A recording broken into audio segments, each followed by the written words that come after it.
பிப்ரவரி 5. தலைப்பு: குயவனின் கைகளில் களிமண்.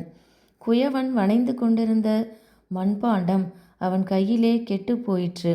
அப்பொழுது அதை திருத்தமாய் செய்யும்படிக்கு தன் பார்வைக்கு சரியாய் கண்டபடி குயவன் அதை திரும்ப வேறே பாண்டமாக வனைந்தான்.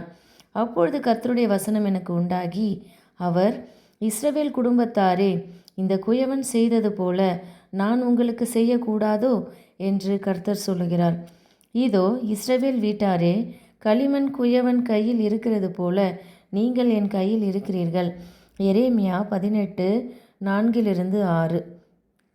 உலர்ந்த எலும்புகளைப் போல் இருக்கிற பின்வாங்கி போன தமது ஜனம் உயிரடைய கர்த்தர் அவர்கள் மீது ஆவியை அருளுமாறு நான் எனது எழுதுகோலை கீழே வைத்துவிட்டு ஜெபத்தில் என் ஆத்துமாவை உயர்த்துகிறேன்.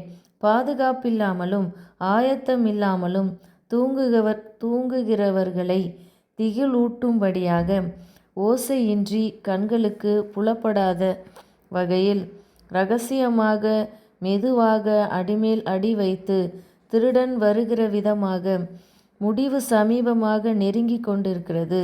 இப்பொழுதும் எவ்வித கவலையுமின்றி இருக்கக்கூடிய இருதயங்கள் மீது தேவன் தமது பரிசுத்த ஆவியானவர் வருவதற்கு அனுமதிப்பாராக. அப்பொழுது அவர்கள் மற்றவர்கள் தூங்குகிறது போல இனி தூங்காமல் விழிப்புடனும் தெளிந்த புத்தியுடனும் இருப்பார்கள்.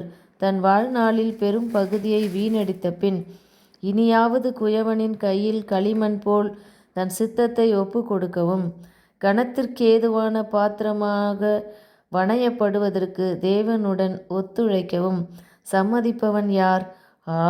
நீதியின் பிரகாசமான ஒளி கதிர்களில் நின்று தெய்வீக எண்ண பதிவுகளை எளிதில் பெறுவதற்கு குயவனின் கரங்களில் களிமண் எப்படியாக இருக்க வேண்டும்? பூமிக்குரிய சுயநலமான நோக்கங்கள் எதுவும் ஜீவிக்க அனுமதிக்கக்கூடாது. இடம் கொடுத்தால் நீங்கள் தெய்வீக சாயலுக்கேற்றபடி சித்திரம் தீர்க்கப்பட முடியாது. சத்திய ஆவியானவர் ஆத்துமாவை பரிசுத்தப்படுத்துகிறார். இந்த வேலையின் மகத்துவம் தெளிவாக புரிந்து கொள்ளப்படும்போது அது சிந்தனைகளையும் கூட கிறிஸ்துவின் ஆளுகைக்குள் கொண்டு வரும். இது நம்முடைய தனிப்பட்ட புரிதலுக்கு அப்பாற்பட்டதாகும். ஆனாலும் இது இவ்வாறு தான் இருக்கும். அப்படியானால் நமது சொந்த கிரியைகளின் மேல் சார்ந்திருப்பது நம் தரப்பில் ஞானமாகுமா?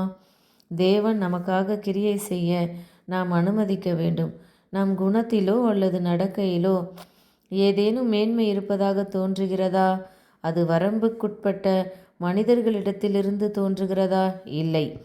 அவை களிமண் மீது குயவனுக்குரிய மாபெரும் வல்லமையின் வெளிப்பாடாகும். மாபெரும் மையமாகவும் உள்ள தேவனிடமிருந்தே வருகிறது. சத்தியத்தின் பொக்கிஷங்களினாலே கர்த்தரால் ஆசீர்வதிக்கப்பட்டவர்கள் எழும்பி, ஆண்டவரே, நான் என்ன செய்ய சித்தமாயிருக்கிறீர் என்று தங்கள் இருதயத்திலிருந்து கூறட்டும். வெளிச்சத்தை பிறருக்கு பரவ செய்யும் ஒவ்வொரு ஆத்துமாவையும் பிரகாசிப்பிக்க வெளிச்சம் அதிகரிக்கிறது. ஆமேன்.